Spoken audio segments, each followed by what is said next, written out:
It's a warm and sultry afternoon, and I'm really happy that there are so many people who have session. A warm welcome to each and every one of you. We have today with us to an author who I think is one of the most significant writers of the 21st century. I don't know how many of you have read The Time Shelter, but here is a book that will give you a jolt, a shock out of the complacent, everyday, mundane present, and make you think about the concept of time, the way we have begun to create nostalgias around our memories, which are not simple acts, they are also political acts. Say, for example, if I ask you, people of Calicut, to which decade in your past would you want to go back to? What would be your answer?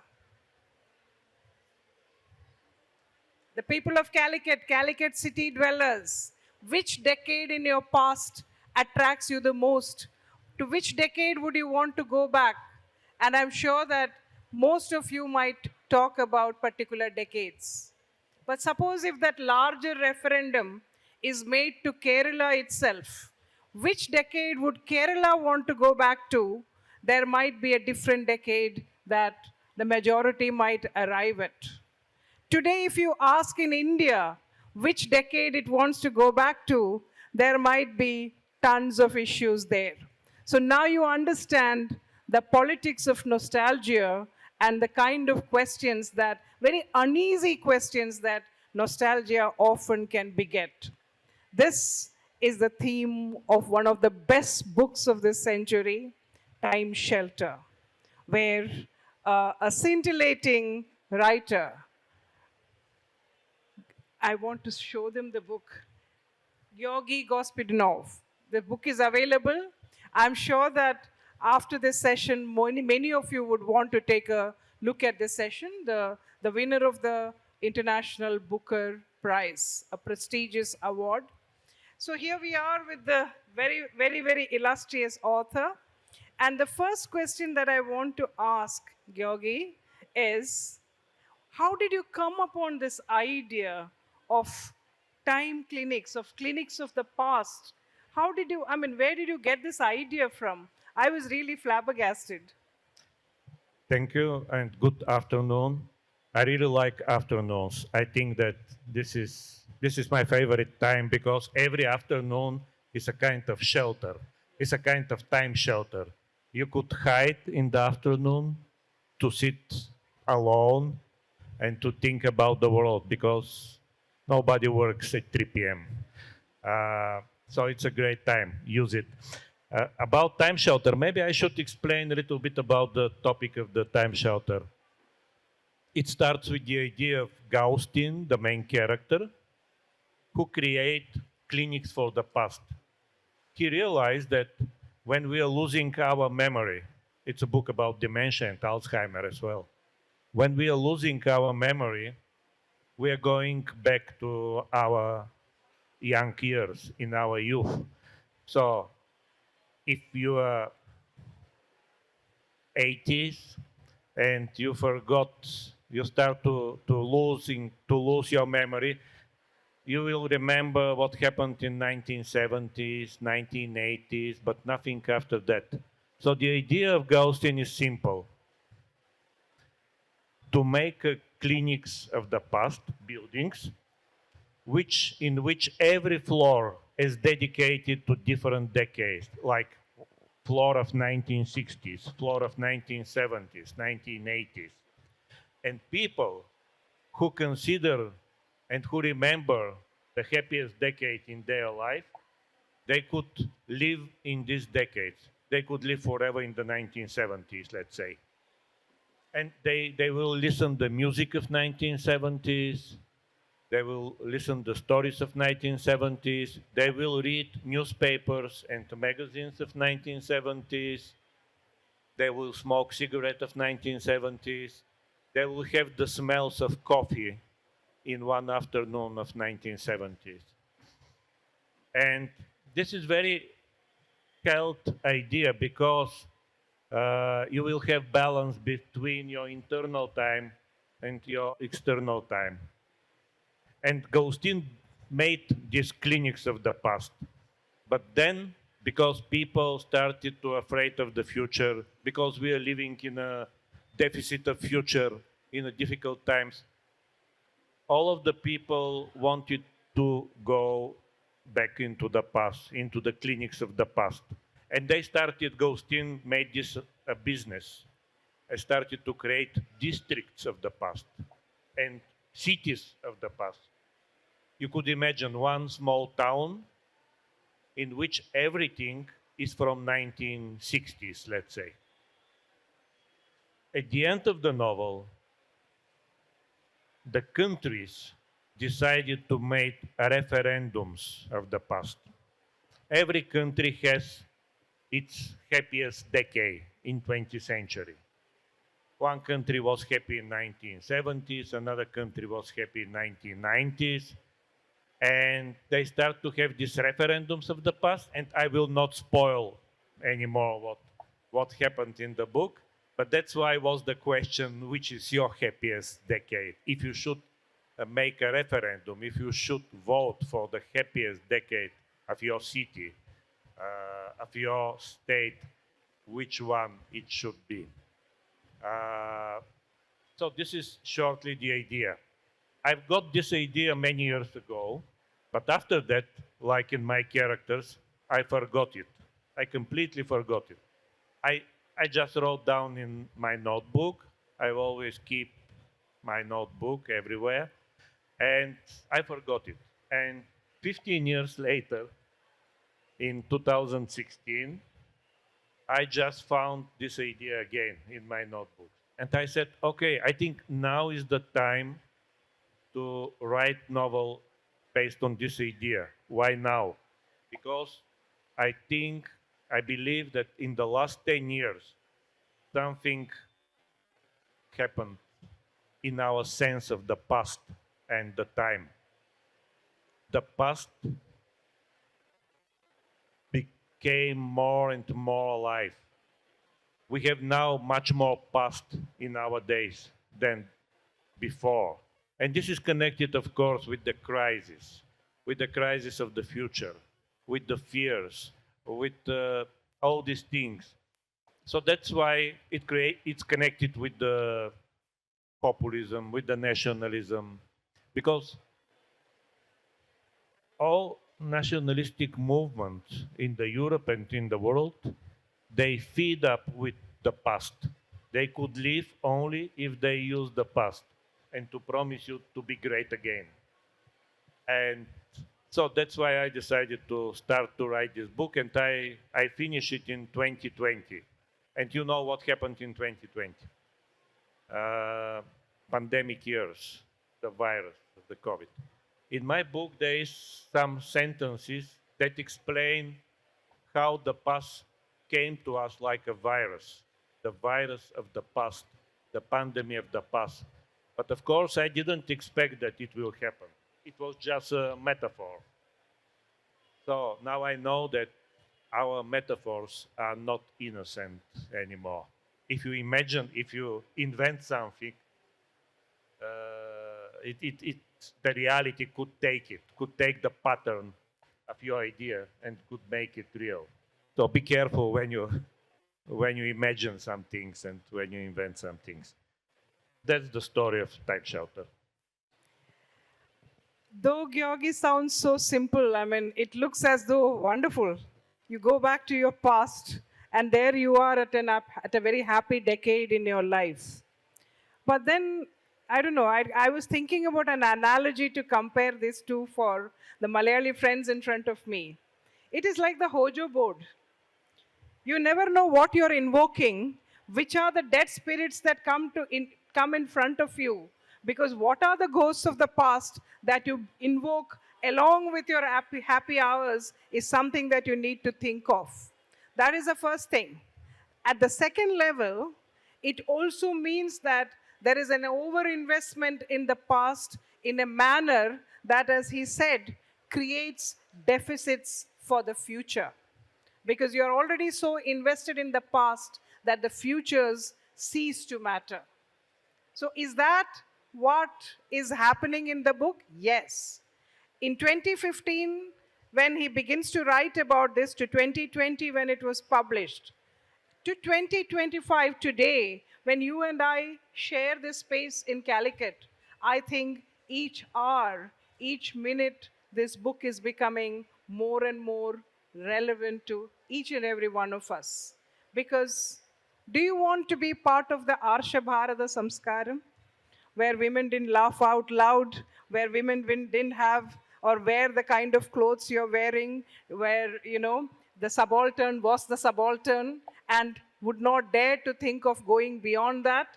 So look at how an entire package of history becomes a happy decade for each individual. So it's extremely political. It appears to be a simple storytelling technique, but intensely, overtly political, and it is explosive in that sense, because it explodes in your mind and makes you think about each and every headline that you read in the newspapers on a day-to-day basis. So this is where Time Shelter shattered me.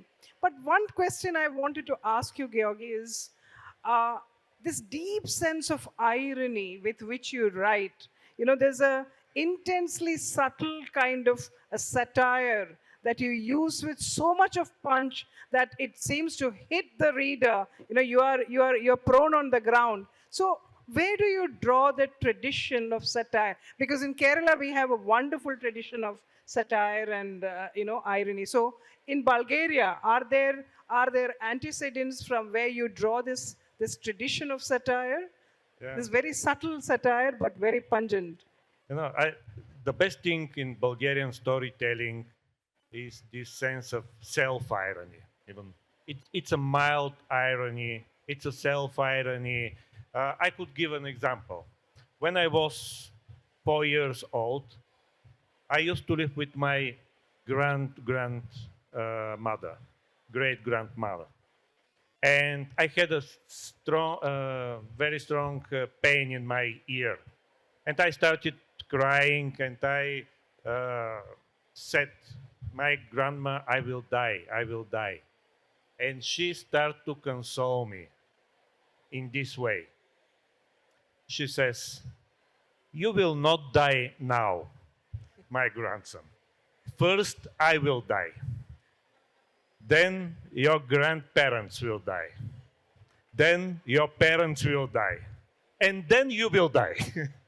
So this was the Bulgarian way of consolation.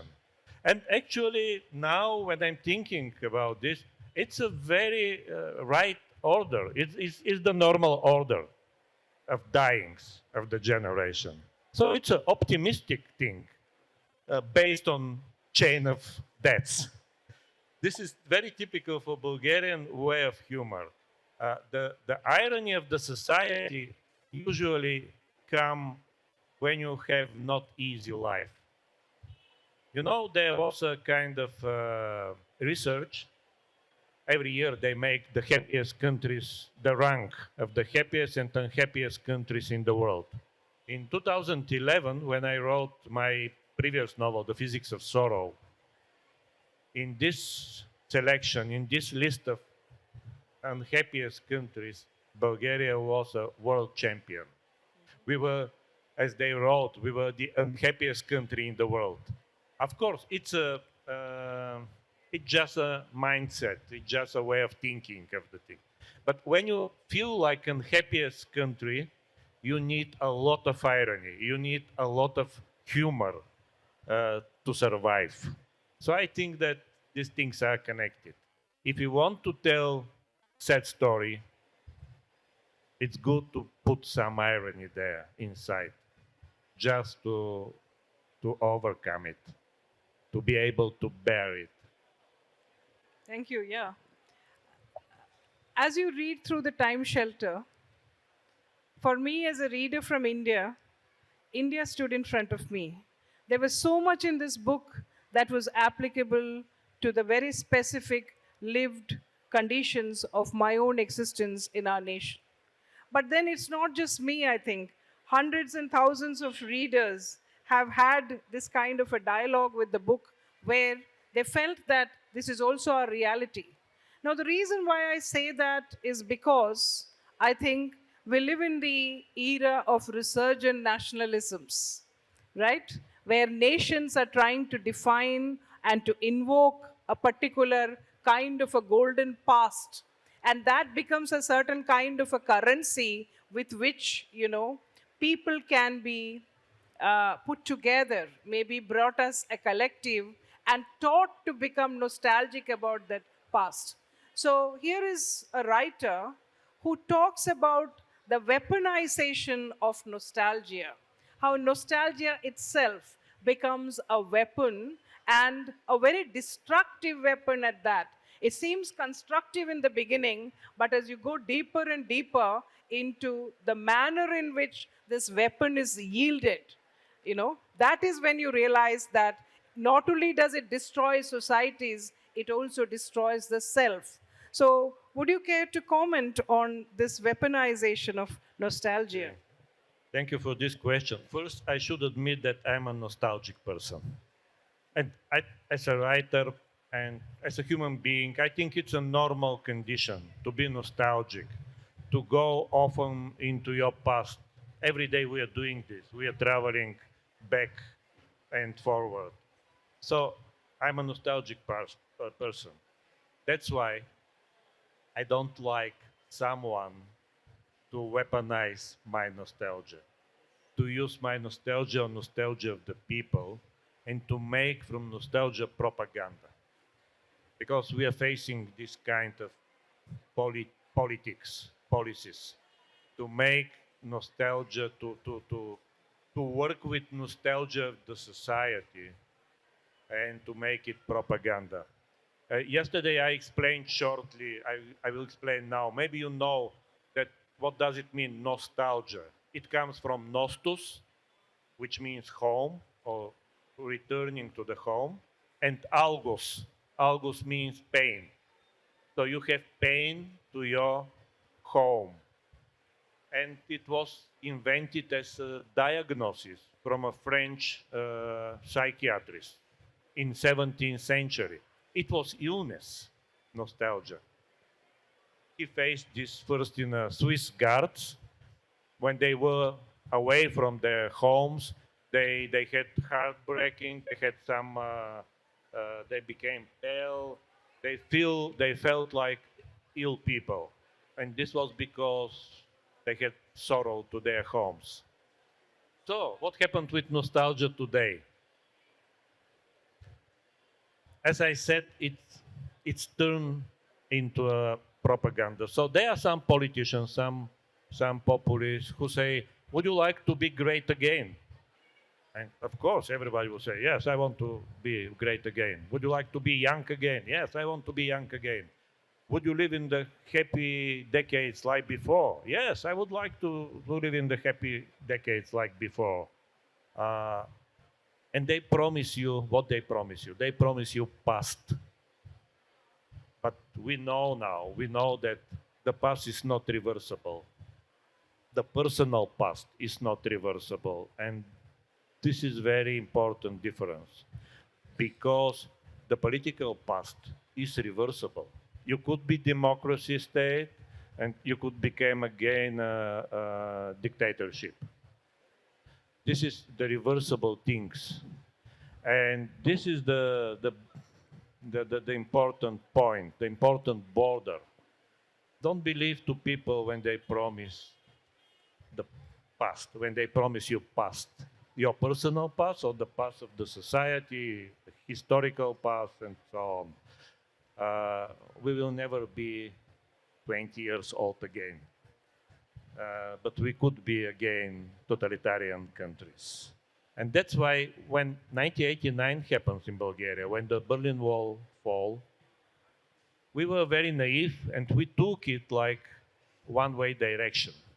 We were sure that we will be forever a democratic society, we will live better, we will travel abroad, because before it was forbidden in Bulgaria during the communist time.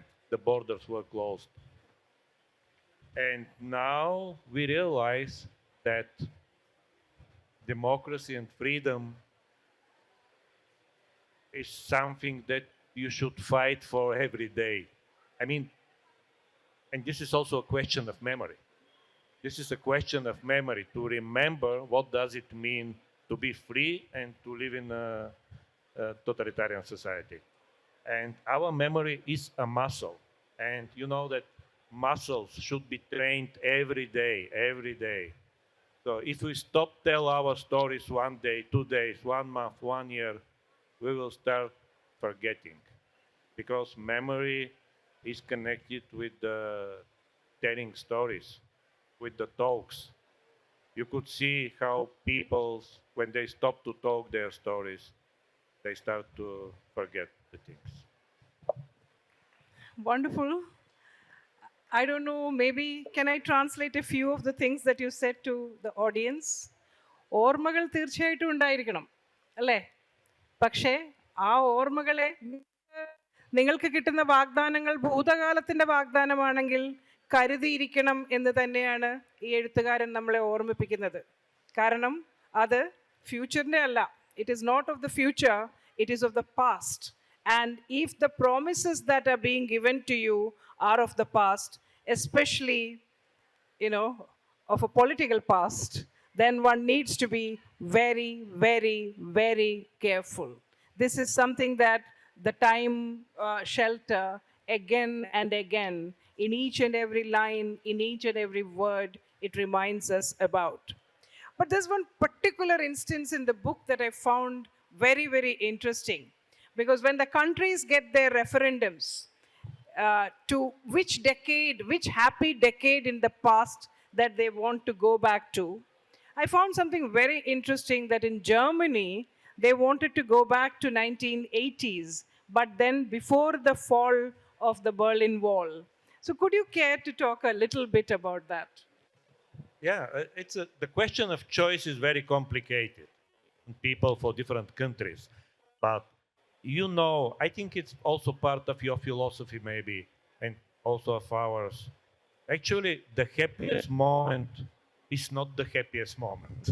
The happiest moment is a moment before it, when you are on the eve of the happiness, when you expect that it will happen.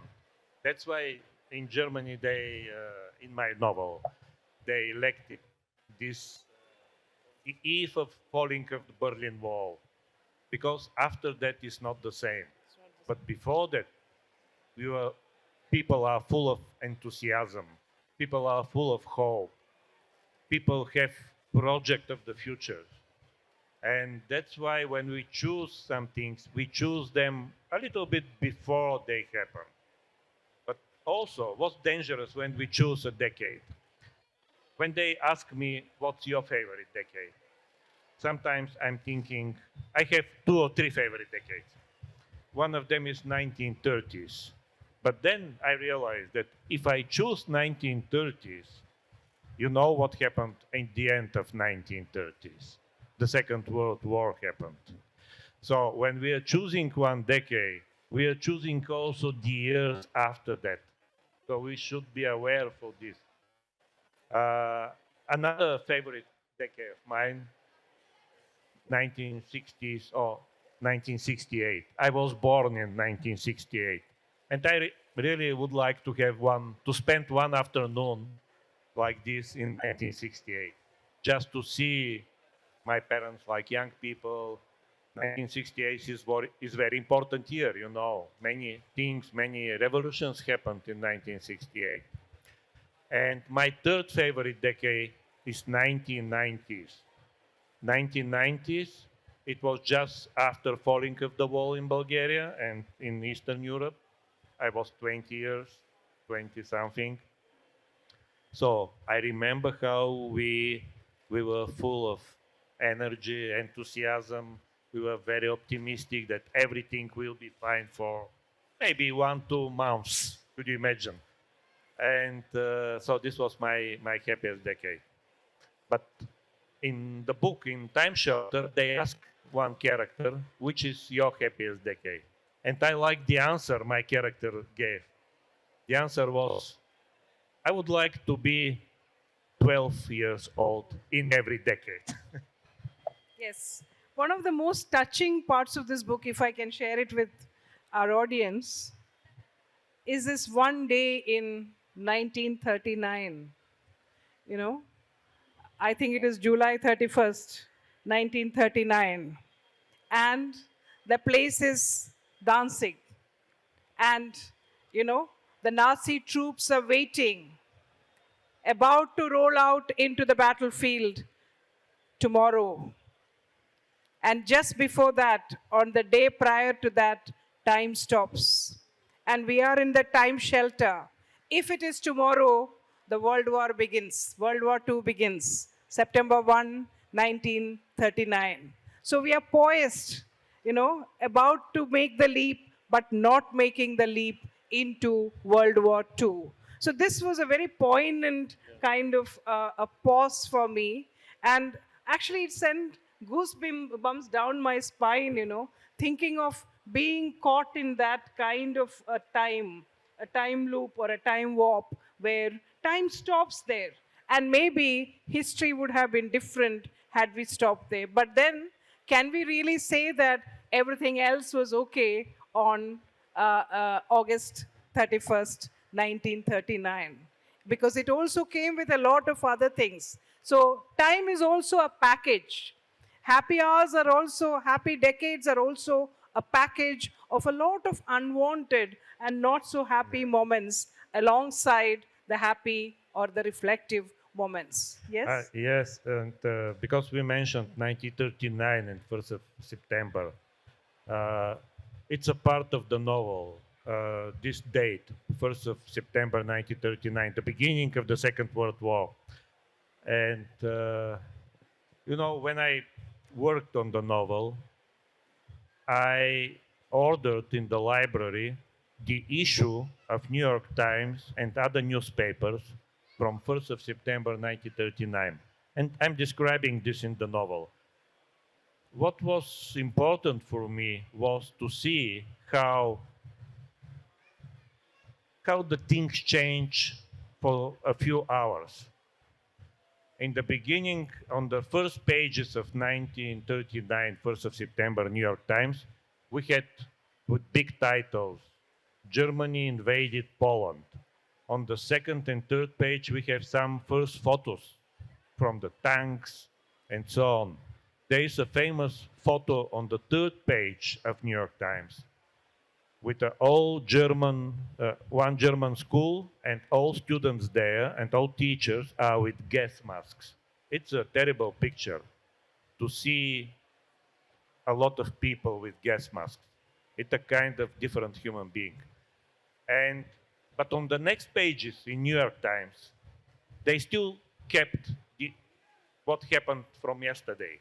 I mean, it's the whole world with Barcincano opened in a low Manhattan, with the new prices of the winter dress, shoes. This is the world from yesterday, calm, funny world. And in this newspaper, you could see how the everyday become history. This is a very delicate moment. Like we are sitting one afternoon here talking about literature. If something happened in the world after 1 hour or tomorrow, we will remember clearly this day, like the world from yesterday. So we should have this. For me, it's interesting. Do we have this sense of history?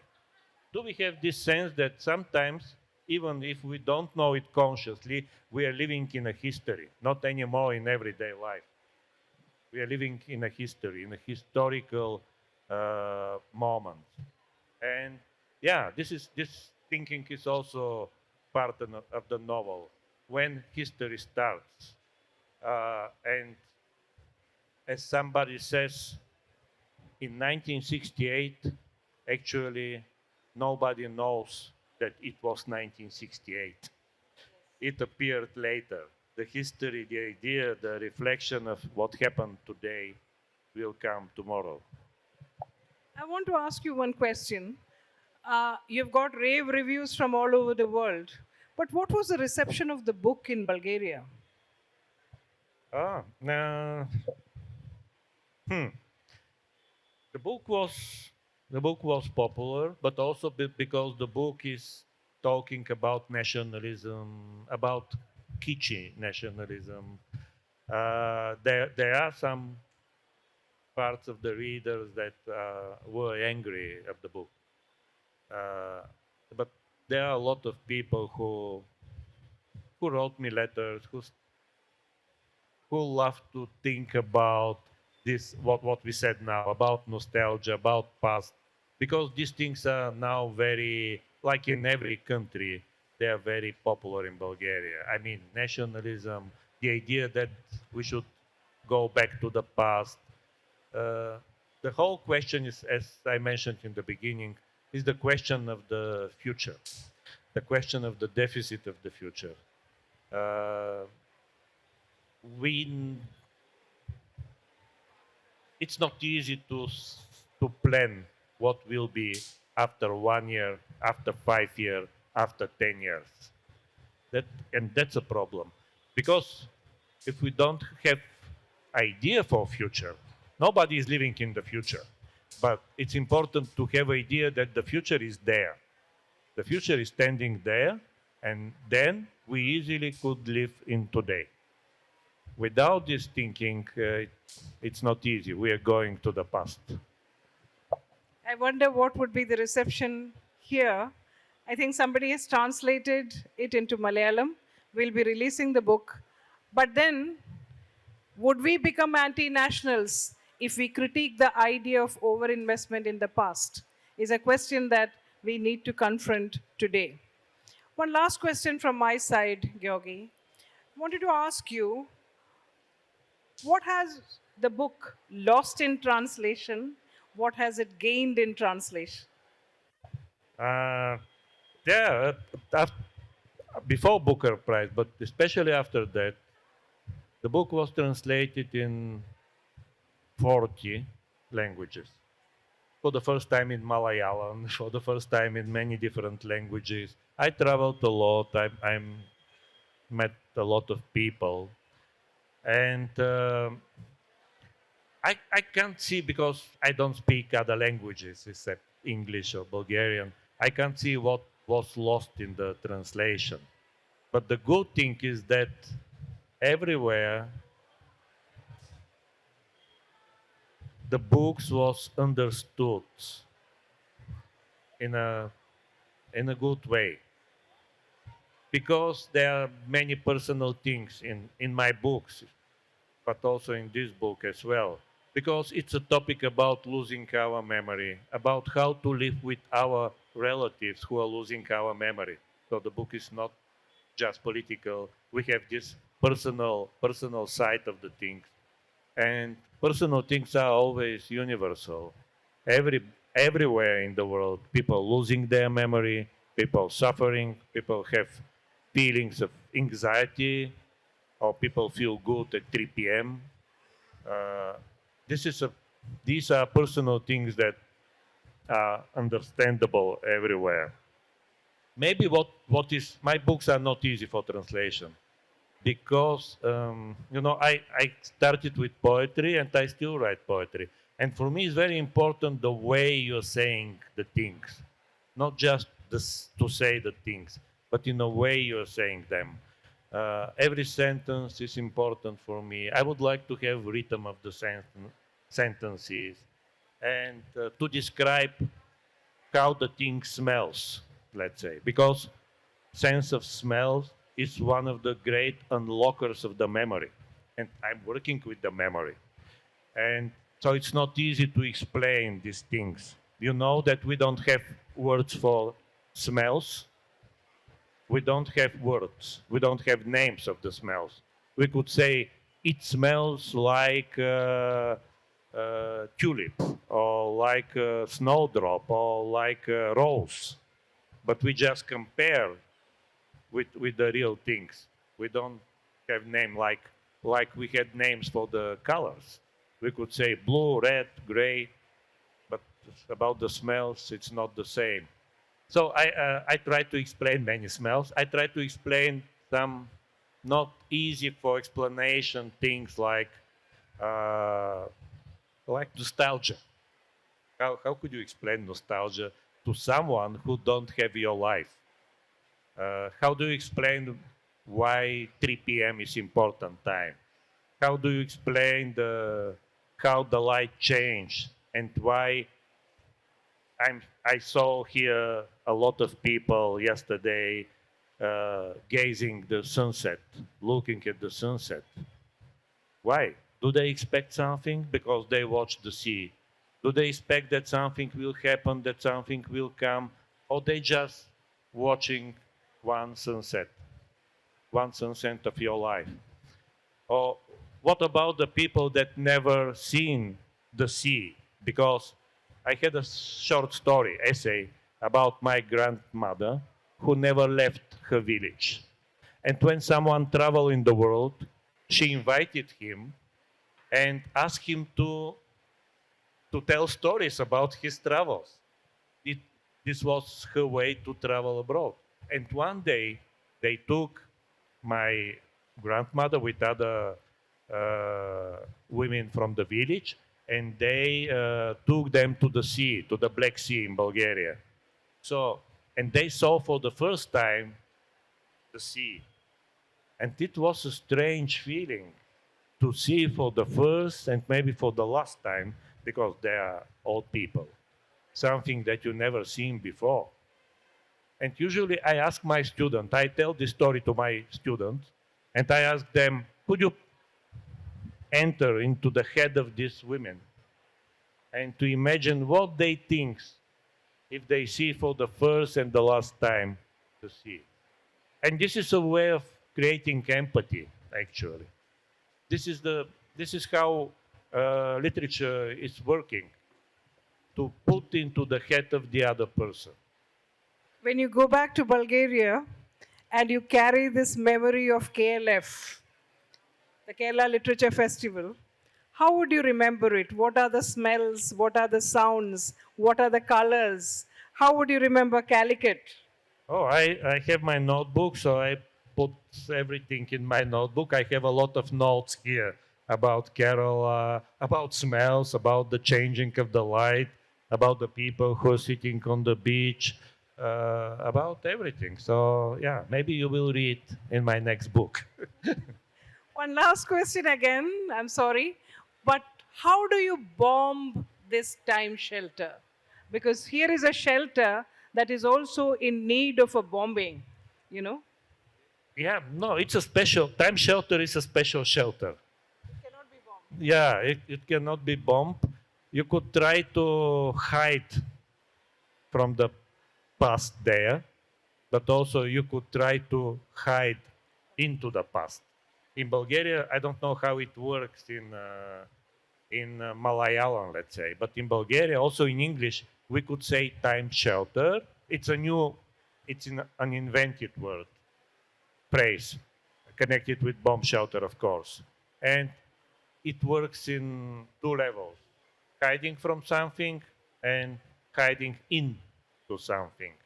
So I'm lucky that in Bulgaria and in English it works. No, you shouldn't bomb time shelters. We just should learn to go back for a few hours, to open the door of the rooms of the past. That's why I like Bulgarian, the English and also Malayalam edition of the book with this room of the past. So you could go in your rooms of the past, stay 1 or 2 hours, and never to shut down the door. You should keep the door open. And it's important to go out of these rooms, not to stay there locked forever. This is the important thing with our time shelter. On that note, I open this up to the audience. Questions, please. Please.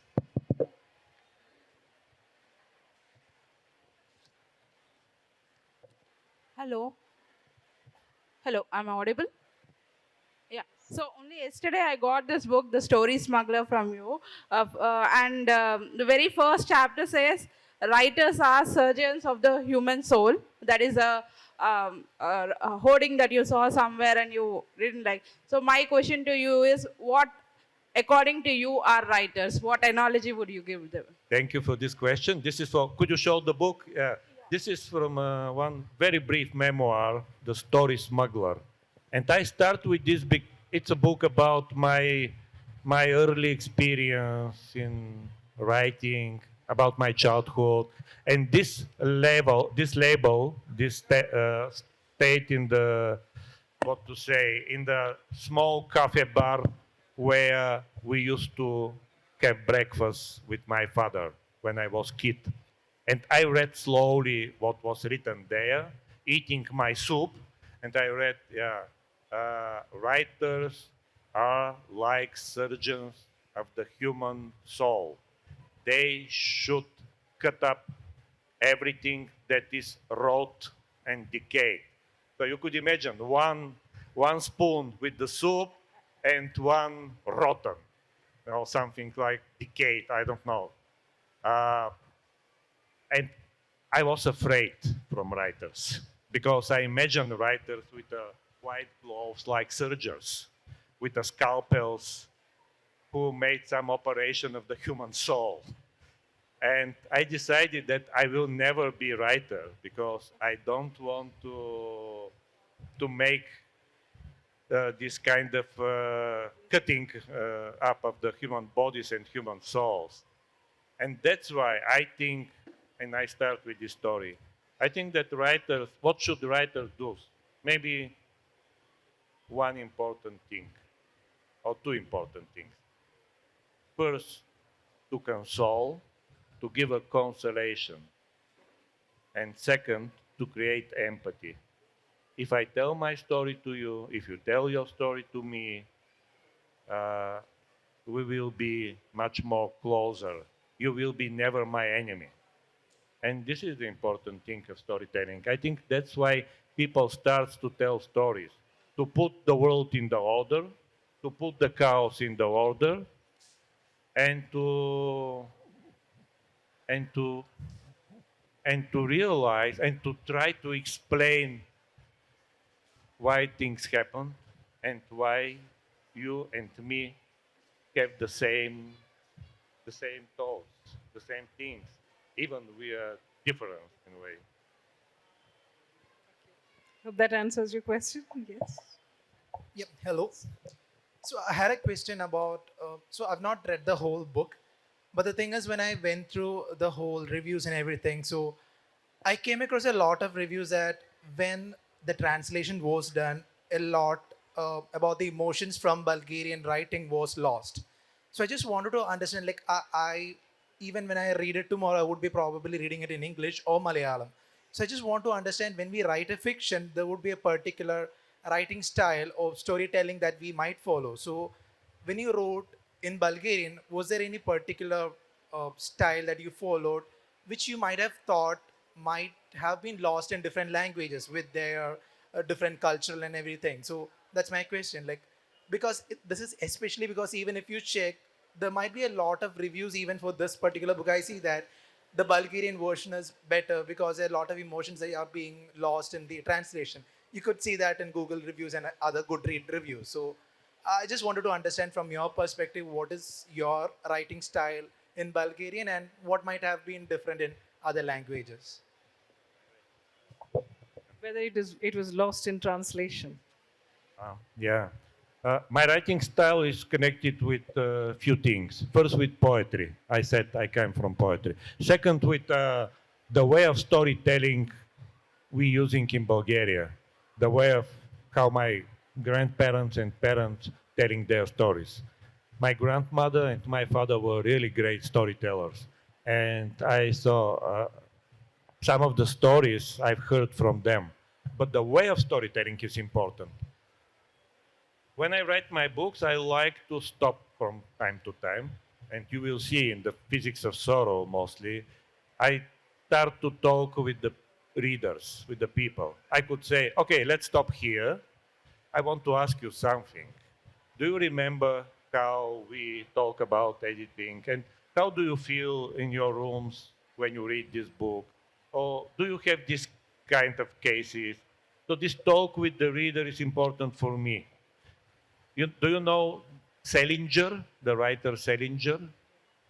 Yeah, he's a great, great writer, and he says once he wrote, when I read a good book, sometimes I would like the writer to be my friend and to call him at 3 in the night, in the midnight, and just to talk with him. So I would like my books to be like this, to be a conversation with the readers. Also, my books are not linear. They are fragmented. They could start and stop somewhere and then continue and then go back, because this is the way we are thinking. This is the way we are going back, as I said, and forward into our past. So that's why my books are like this. They're more like labyrinth. You know what is important for the labyrinth, because the physics of sorrow is dedicated on the labyrinth. The thing that we usually miss is that labyrinths are open. They're not closed. The problem is that they have a lot of exits, not that they don't have exits. They suggest us a lot of corridors, a lot of exits. And I would like my books to suggest a lot of corridors. Some of the corridors could be, closed. Some of them will take us for unexpected directions. And this is what I like. I don't have clear plans when I start to write my books. I don't have something like schedule to say, today I will write this, tomorrow this, and this. I like to believe to the voice and the language, and just to follow this. And sometimes I don't expect what happened in the book. But this is more interesting to me. It is like the 4-year UG, multiple exits, and you don't know where you will reach. Anybody else? Any other question? Yes, please.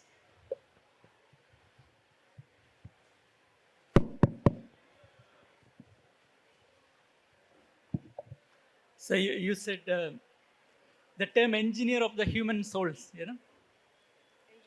Engineer of the human souls. Engineer of the human souls. Yes. Actually, it's a book written by Joseph Skorsky, a Russian novelist. And it is the term used by Stalin on writers. What is the question? It's not a question. I was Okay. explaining. He was just Yeah. I know that it exists also like the engineers of the human soul. And it might be by Maxim Gorky, as far as I know. But yeah, there is also other variations. I think we need to release the book. Yeah, there is a Malayalam version of Time Shelter. Shall we, please, if you can?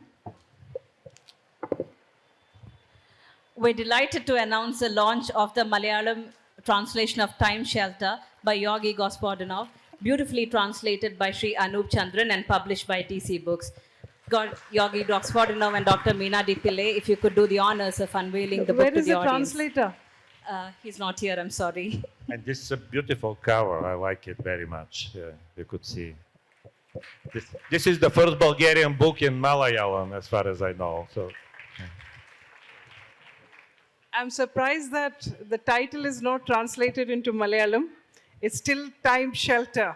I was wondering what Time Shelter would translate into Malayalam, how it would be translated, but it is still Time Shelter.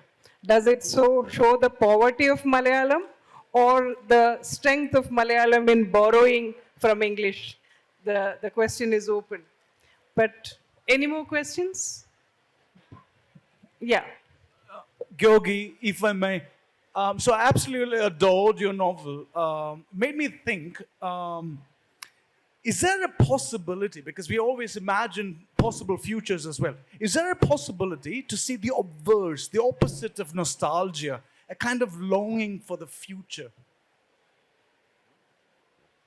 We didn't get you. Oh, sorry.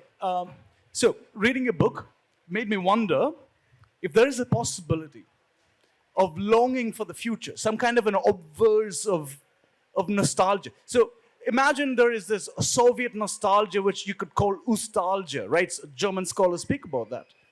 Is there some kind of an opposite of nostalgia, which is a longing for the past? So you mean to ask whether there can be clinics of the future? Absolutely. Can there be clinics of the future just like there are clinics of the past? There is a story.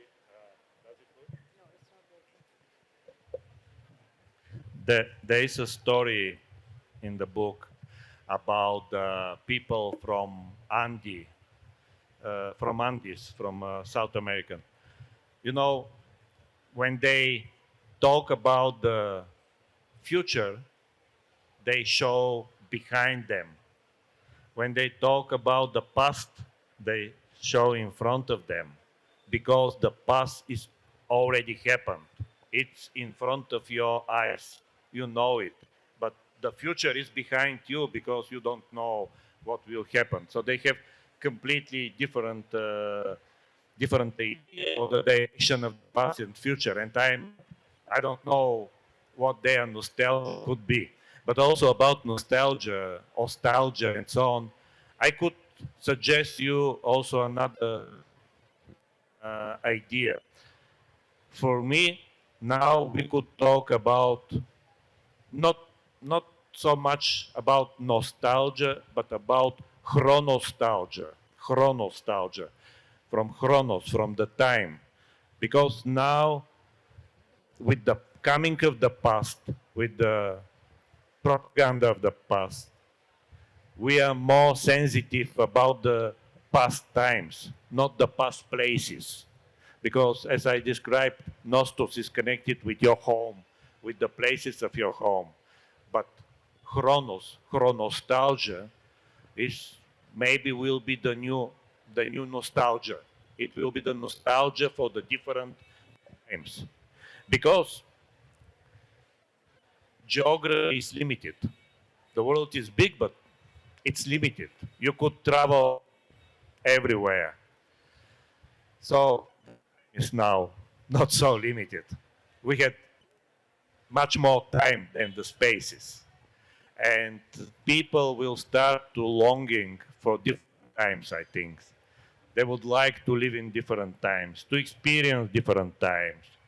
And this is something that maybe will come soon or later. And we will have this kind of nostalgia, chronostalgia as well. If I can add to that, I also feel that that is again another trap, because the burden of history, the burden of the past, if one comes unhinged from that, I think our own self, our own sense of self and identity, it becomes a free-floating kind of thing. And where do you hinge it? Where do you peg it down? So it is some kind of a state of free-floating, like you are in space. And I think it's our memories, it's our sense of the past that helps us to be rooted in the present. So I think there is also a certain burden of history that is our ilk to carry. And devoid of that, I don't know whether we will be we in that sense of the term. And something else I would add. Actually, we could experience nostalgia not only about the things that happened, but also we could have nostalgia for the things that never happened to us. And this is very, very interesting. And this could shape our lives much more than the things that happened. Because when we have these unhappened things, the things that never happened, you continue to think about them. You would like to happen again and again. If I were not allowed to travel abroad, like it was with my parents, and they were longing to visit Paris and Notre Dame, and they never been there. But now, when there was this fire in the Notre Dame, they felt really pain and nostalgia that they will never visit this church that they wanted to visit, that they never visited before, but they know that they will never visit again. So this is a specific kind of nostalgia, and this is other topic that I would like to, and it appeared in my books, in my previous books as well. How important are the things that never happened to you? How important are the things that never happened in your personal life and the things that never happened in your society and in your nation? You never forget these kind of things. But it's a very interesting premise. I think you should write a novel about that. Because imagine coming unhinged from history, free floating with zero gravity, all of us free floating in space in states of happiness, without the burden of the past, without any memories of the past. I mean, it's a very interesting premise. Any other questions? Thank you for that question, but any other question? Huh? You can't hear me? I think you should write a novel about it. Me? I don't have the language to write a novel. You do, you do. They're asking me to write a novel. Anything else? So on that note,